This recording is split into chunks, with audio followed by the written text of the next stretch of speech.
সুখ, দুঃখ, মৃত্যু, মহামারী এগুলো কখনো বলে আসে না, আবার জিজ্ঞাসা করেও আসে না। এমনই হয় দ্রুত ক্রীড়ার এই খেলায়। এক কারাগারের মতো, একটা মাকড়সার জালের মতো। যেমন একটা মাকড়সার জাল একটা পোকাকে নিজের দিকে আসতে আকর্ষিত করে নিজের চমকের দ্বারা, নিজের গঠন দ্বারা, সেরকমই দ্রুত ক্রীড়ার এই খেলা মানুষকে নিজের দিকে আসতে প্ররোচিত করে। শেষে গিয়ে মানুষ আটকা পড়ে। পার্থক্য শুধু এটাই, যখন এক পোকা এই জালে জড়িয়ে পড়ে তখন সে তার প্রাণ হারায়। মানুষ যখন এই দ্রুত ক্রীড়ায় আকর্ষিত হয় সে নিজের মান, নিজের ধন সব কিছু হারায়, নিজের বিবেক হারিয়ে ফেলে। কিন্তু আপনি আপনার বিবেক কখনোই হারাবেন না। যদি আপনার মনে লোভ চলে আসে আপনি লোভী হয়ে ওঠেন। যদি আপনি দ্রুত ক্রীড়ার এই খেলায় আটকা পড়েন তাহলে মনে রাখবেন এই খেলা থেকে ফিরে আসা প্রায় অসম্ভবই বলা যায়। নিজের বিবেক কখনো হারাতে দেবেন না, কারণ বিনাশ আসার প্রথম লক্ষণ হলো বিবেকের বোধ চলে যাওয়া। এই প্ররোচনায় কখনো পা দেবেন না। আর আমার সাথে ভালোবেসে বলুন, রাধা রাধা। বিজয়, বিজয় লাভের জন্য মানুষ কি না করে থাকে,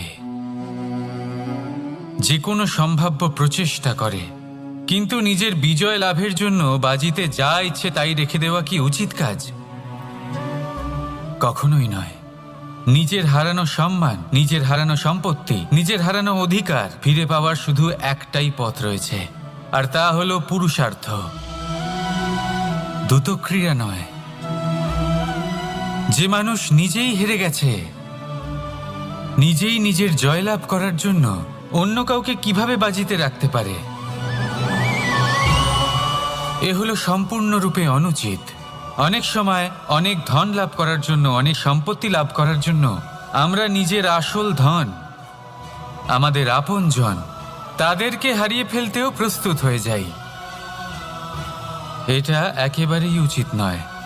যত বড়ই সংকট আসুক না কেন আমাদের আপনজনদের আমাদের সাথেই রাখা উচিত। নিজের বিজয়ের জন্য ওনাদের বাজি রাখা ঠিক নয়। এই ভুল কেউ একজন করেছেন, আপনি তা ভুলেও করবেন না। রাধা রাধা। নারী জন্মসূত্রে কারোর কন্যা, ধর্মসূত্রে কারোর পত্নী, আর কর্মসূত্রে কারোর মা। আমাদের মনে এই ছবি আঁকা রয়েছে একজন নারীকে নিয়ে, তাই না? একটা অতুলনীয় ভূমিকা রয়েছে নারীদের আমাদের জীবনে, আর নারী ছাড়া আমরা কিছুই নই। কিন্তু অধিকার, সেখানে আমরা একটা ভুল করে বসি। যখন নারী একজন কন্যা থাকে, যখন সে জন্ম নেয় তখন তার ওপর অধিকার থাকে তার পিতার। আর তারপর যখন বিয়ে হয়ে যায় তখন তার অস্তিত্বের ওপর অধিকার থাকে তার স্বামীর। আর যখন তিনি মা হন তখন নিজেই তিনি জীবনের সমস্ত অধিকার দিয়ে দেন তার সন্তানকে। কিন্তু আমরা কি কখনো এটা ভেবেছি এই জীবন হলো তার নিজের?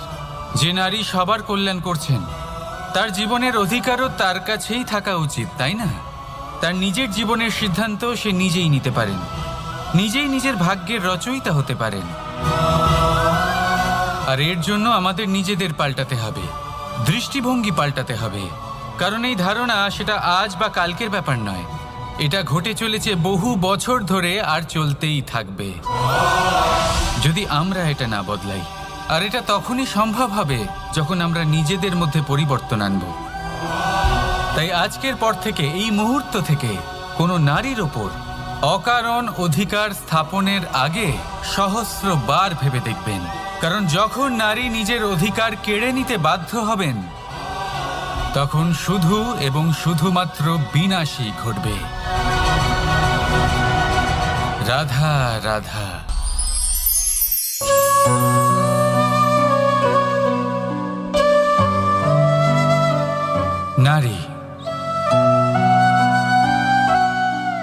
ঈশ্বররা যাকে নাম দিয়েছেন ত্রিয়া। কেন দিয়েছেন, কে দিয়েছেন, কেউ তা জানে না। কথায় আছে, পুরুষরা ভাবেন যে ত্রিয়া, ভাবেন একরকম, বলেন অন্য কিছু, আর করেন অন্য কিছুই।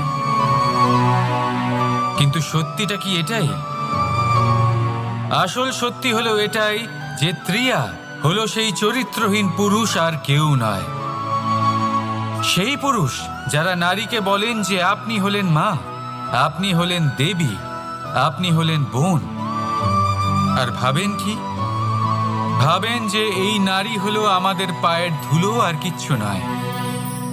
আর কি করেন? ওনাদের মাথায়, ওনাদের খোপায় মালা পরিয়ে দিয়ে ভাবেন যে ওনারা হলেন তাদের পায়ের ধুলোর সমান। একজন নারীর সম্মান ভঙ্গ করেন, তাদের দাসী মনে করেন। ভুলবেন না, যত্র নারী আস্ত পূজ্যন্তে রমন্তে তত্র দেবতা। অর্থাৎ যেখানে নারীকে পুজো করা হয় সেখানে ঈশ্বর বাস করেন, আর যেখানে নারীকে অপমান করা হয় সেখানে ঈশ্বর এবং ভাগ্য এই দুই রুষ্ট হয়। মনে রাখবেন, যদি নারী কল্যাণকারী হতে পারেন তাহলে নারী মহাচণ্ডী রূপও ধারণ করতে পারেন। যদি একজন নারী মাতা হয়ে জন্মদান করতে পারেন তাহলে নারী মৃত্যু হয়ে বিনাশও করতে পারেন। যেখানে নারী অপমানিত হবেন সেখানে মহান ভারতও মহাভারতের পথে অগ্রসর হতে পারে।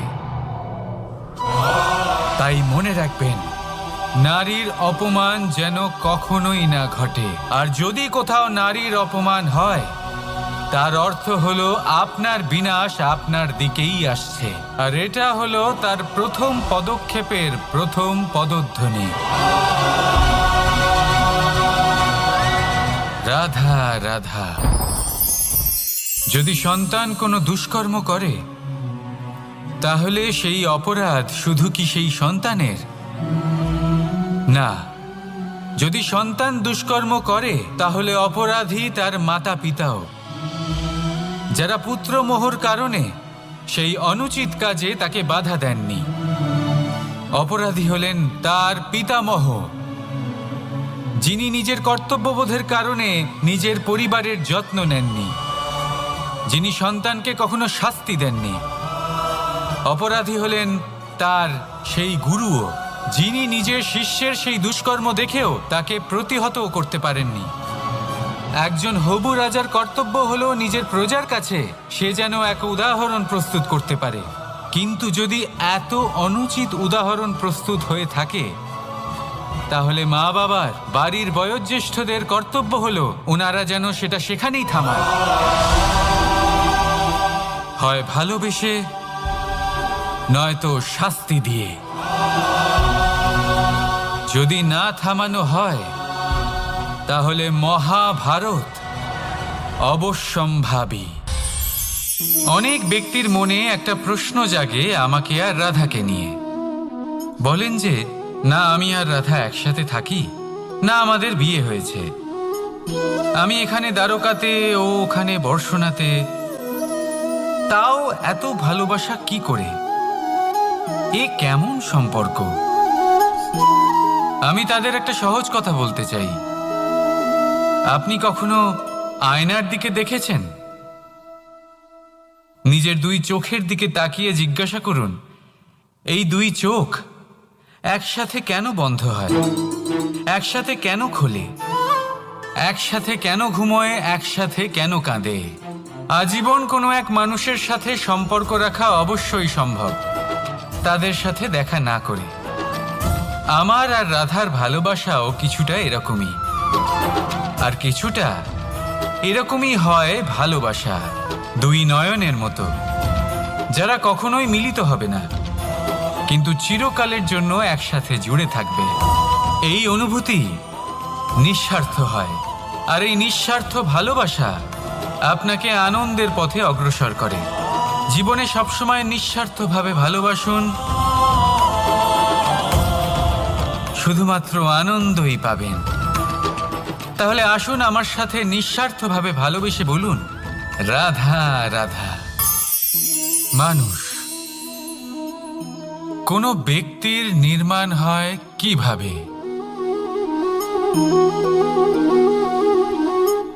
কেউ বলবেন পঞ্চতত্ত্বের দ্বারা, কেউ বলবেন আত্মা, দেহ ও চেতনার দ্বারা, কেউ বলবেন ঈশ্বরের কৃপার দ্বারা, তো কেউ বলবেন এই প্রকৃতির পরীক্ষার দ্বারা।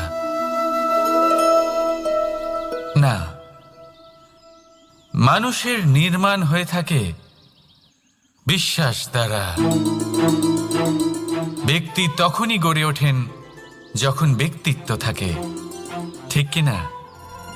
আর ব্যক্তিত্ব তখনই হবে আর সেরকমই হবে যেরকম বিশ্বাস আপনি নিজের উপরে রাখবেন। যদি আপনি মনে করেন আপনি বিষের ন্যায় হবেন, তাহলে আপনি বিষাক্তই হবেন। যদি আপনি এটা মনে করেন যে আপনি অমৃতের ন্যায় হবেন, তাহলে আপনি অমরই হয়ে যাবেন। যদি আপনি নিজের উপরে বিশ্বাস রাখেন যে আপনি সংসারের সব থেকে উঁচু পর্বতের শিখরে পৌঁছতে পারবেন, তাহলে আপনি অবশ্যই পৌঁছবেন। যদি আপনার এরকম মনে হয় যে আপনি এরকম কখনো করতে পারবেন না, তাহলে এরকম কখনোই হবে না। ভেবে দেখবেন, বিশ্বাসের মধ্যেই বিশ্ব বাস করে থাকে, তো আপনার অস্তিত্ব কেন করবে না? যেমন বিশ্বাস আপনি নিজের উপরে রাখবেন, তেমনই আপনি হয়ে উঠবেন। সেই জন্য নিজের উপরে বিশ্বাস রাখুন, আর হ্যাঁ, ভালোবেসে বলুন রাধা রাধা।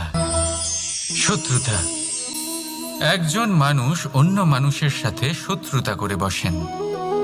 দুজন ঘনিষ্ঠ বন্ধু, এমনও এক সময় আসতে পারে যখন এনারা একে অপরের শত্রু হয়ে ওঠেন। এর অনেকগুলো কারণ হতে পারে, কিন্তু মূল কারণ হলো আলোচনা। আগে হ্যাঁ, আপনি যদি কারোর বিষয়ে আলোচনা করেন তাহলে সে আপনার শত্রু হয়ে যেতে পারে। এবার মনে একটা প্রশ্ন আসতে পারে যে এটা কিভাবে সম্ভব হতে পারে? আলোচনা, এটা তো অত্যন্ত জরুরি। যদি আমি নিজের বন্ধুর খারাপ কাজের বিষয়ে আলোচনাই না করি, তাহলে সে শুধরবে কি করে? এ কথা সত্যি যে আলোচনা আবশ্যক, কিন্তু তার থেকেও বেশি গুরুত্বপূর্ণ এবং আবশ্যক হলো আপনার এই সিদ্ধান্ত। সিদ্ধান্ত এটাই যে আপনার এই আলোচনা কোন স্থানে করবেন। যদি এটা সবার সামনে করবেন ভাবেন, তাহলে তা অপমানও হয়ে যেতে পারে।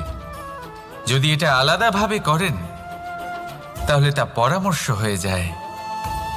অপমান কেউ স্বীকার করতে পারেন না, কিন্তু পরামর্শ সকলের ভালো লাগে। তাহলে যদি আপন কারোর জন্য ভালো কিছু চান, কাউকে শুধরে দিতে চান, আর আপনার মনে হয় আলোচনা আবশ্যক, তাহলে সর্বপ্রথম সময়, পরিস্থিতি আর স্থানের কথা মনে রাখবেন, নয়তো এই আলোচনা আপনাকে খুব ভোগাতে পারে। তাহলে আসুন আমার সাথে ভালোবেসে বলুন রাধা রাধা। আপনার জীবনেও কি সমস্যা রয়েছে? অবশ্যই থাকবে। প্রত্যেকের জীবনেই সমস্যা থাকে। প্রত্যেক মানুষ জিজ্ঞাসাও করেন যে এই সমস্যা আসলে কি আর কেন আসে জীবনে। আপনাকে একটা কথা বলে দিই যে সমস্যা আসলে সেটা নয় যা আপনার পথে বাধা সৃষ্টি করে, বরং সমস্যা হলো সেটাই যেটা আপনি তখন দেখতে পান যখন আপনার একাগ্রতা আপনার পথ থেকে, আপনার লক্ষ্য থেকে সরে যেতে থাকে। আর এই সমস্যাগুলি দূর করার জন্য, এর সমাধান করার জন্য একটাই পথ আছে। নিজের সমস্ত ভাবনা আরো একবার একাগ্র করুন নিজের পথের দিকে, নিজের লক্ষ্যের দিকে। আপনার সমস্ত ভাবনা যদি কেন্দ্রীভূত হয় নিজের লক্ষ্যে, তাহলে এই সমস্যা দূরে থাকবে। যদি এরকম না হয়, যদি আপনার মন একটু অন্যদিকে চলে যায়, তাহলে এই সমস্ত সমস্যা আবার সামনে চলে আসে আর বাড়তেও থাকে। দেখুন, যেখানে আপনার লক্ষ্য রয়েছে, বান যদি সেখানেই চালাতে হয়, তাহলে দৃষ্টি তো সেদিকেই রাখতে হবে। তবেই তো আপনি সেই লক্ষ্য ভেদ করতে পারবেন। সেই জন্য মনে রাখবেন, সর্বদা লক্ষ্য রাখবেন নিজের পথে, সেই পথেই সামনে এগোতে থাকুন নিজের লক্ষ্যের দিকে। আপনি যত সামনে এগোতে থাকবেন, এই সমস্যা তত পিছিয়ে যাবে। তাহলে আসুন, আমার সাথে ভালোবেসে বলুন, রাধা রাধা। এই পাখিরা সত্যি খুব সুন্দর, আমার খুব ভালো লাগে। আপনি নিশ্চয়ই শুনে থাকবেন যে কিছু পাখির কাছে ডানা অবশ্যই থাকে, কিন্তু উড়তে পারে না। তারা চায় উঁচু আকাশে উড়ে বেড়াতে এবং মেঘেদের সাথে কথা বলতে, করতেই পারে না। এবার এই সংসারেও পাওয়া যায় ঘুড়িও। এদের মধ্যে না জীবন আছে, না প্রাণ আছে, আর না আছে ডানা, কিন্তু এরা আকাশের সাথে কথা বলে, হাওয়ার বেগের সাথে কথা বলে, আনন্দ করে, উৎফুল্ল হয়ে ওঠে। আকাশে জীবনের কিছু মুহূর্ত কাটায়। তার কারণ কি হতে পারে? কারণ হলো সুতো। এই সুতো যদি সঠিক হাতে থাকে, তাহলে এই কাগজের তৈরি ঘুড়িও আকাশের উচ্চতায় উড়ে বেড়াতে পারে। এবার এই সুতো আসলে কি? এই সুতো হলো আসলে ভালোবাসা। এই সুতো হলো আসলে বিশ্বাসের। আর এটা আপনি দিয়ে থাকেন তাদের হাতে যাদের আপনি বিশ্বাস করেন, যাদের আপনি নিজের সর্বস্ব দিয়ে দেন। ভেবে দেখুন, এই ভালোবাসা আর বিশ্বাসের সুতো আপনি যদি সঠিক মানুষের হাতে দিয়ে দেন, তাহলে আপনি অনেক উচ্চতায় উঠতে পারবেন,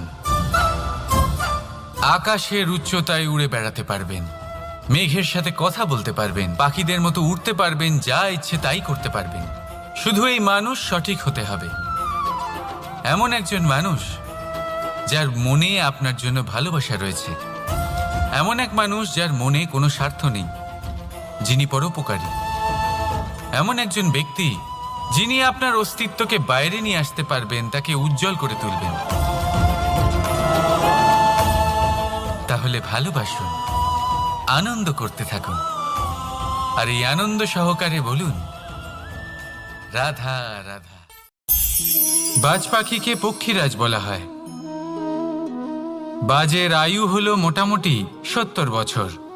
এবার 40 বছর হতে হতেই ওদের পালক লম্বা এবং ভঙ্গুর হয়ে যেতে থাকে, ঠোঁট বেঁকে যায়, ডানা ভারী হয়ে যায়, অর্থাৎ আগের মতো উড়তে পারে না, সেই শক্তি থাকে না। এবার সেই বাজ কি করবে? বাজ সব থেকে কঠিন নির্বাচন করে, নির্বাচন নিজের পুনর্স্থাপনার। সর্বপ্রথম একটা বিশাল পর্বতে যায়, একান্তে নিজের এক বাসস্থান তৈরি করে, আর তারপরে পাথরের সাথে নিজের ঠোঁট বারবার আঘাত করতে করতে সেই ঠোঁট ভেঙে ফেলে। তারপরে সে অপেক্ষা করে সেই ঠোঁট পুনর্নির্মাণ হওয়ার। তারপর সেটাই করে নিজের পালকের সাথে। তারপরে নিজের ডানা থেকে এক এক করে ভারী পালকগুলো ছিঁড়ে ফেলে দেয়। আর তারপর 150 দিনের এই যন্ত্রণা সহ্য করার পরে ও ফিরে পায় নিজের ওড়বার অনন্য ক্ষমতা, সেই শক্তি। আর তারপরে ও জীবনের পরবর্তী 30 বছর বাঁচে। কি বুঝলেন আপনি? যদি ইচ্ছে শক্তি থাকে, তাহলে একজন দুর্বলও শক্তিশালী হতে পারে। আপনিও এটাই করুন, নিজের অতীতের যন্ত্রণার বোঝাগুলিকে ত্যাগ করুন, আর কল্পনার খোলা আকাশে উন্মুক্ত হয়ে উড়ে বেড়ান। নিজের পুনর্স্থাপনা করুন, তবেই সর্বশ্রেষ্ঠ হতে পারবেন। আর মনে রাখবেন, এই ছোট ছোট পদক্ষেপই বড় বড় শিখরে পৌঁছে দিতে পারে। তাহলে আসুন আর আমার সাথে ভালোবেসে বলুন, রাধা রাধা। আপনি কি কখনো জলকে নিজের মুঠোতে ধরে রাখার চেষ্টা করেছেন? চলুন আজ করা যাক।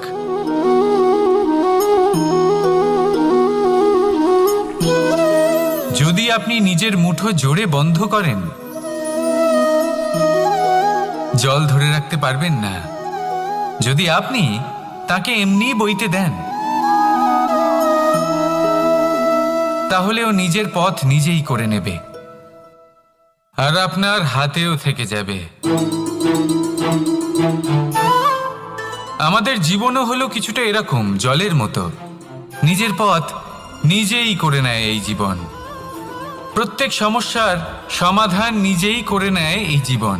তাই জীবনে যখন কোনো পরিস্থিতি আমাদের প্রতিকূল হয়ে থাকে, কিছুই হয়তো আমরা বুঝতে পারছি না, কিছুই যখন বসে থাকে না, তখন আমরা হতাশ হয়ে পড়ি, নিরাশ হয়ে পড়ি। আর এটাই করা উচিত নয়।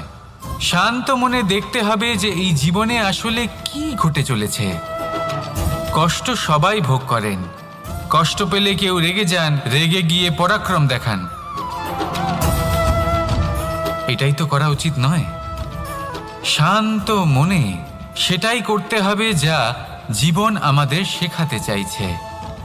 জীবন আমাদের সব শিখিয়ে দেবে, শুধু মনে রাখবেন কখন প্রয়াস করতে হবে আর কখন আমাদের প্রতীক্ষা করতে হবে, সেটা আগে আপনাকে বুঝতে হবে। তাহলে আসুন আমার সাথে ভালোবেসে বলুন, রাধা রাধা। বল, শক্তি, পরাক্রম এই সংসারের বিকাশের মূল। কিন্তু কখনো ভেবেছেন যে প্রকৃতি আমাদের এই বল, শক্তি, পরাক্রম কেন দিয়েছেন? যাতে আমরা জীবনে কারোর উদ্ধার করতে পারি, কাউকে সাহায্য করতে পারি, কারোর জন্য ভালো কিছু করতে পারি, কোনো গরিব অসহায় মানুষের জন্য কিছু করতে পারি। এই বল, এই শক্তির সদ্ব্যবহার করতে পারি।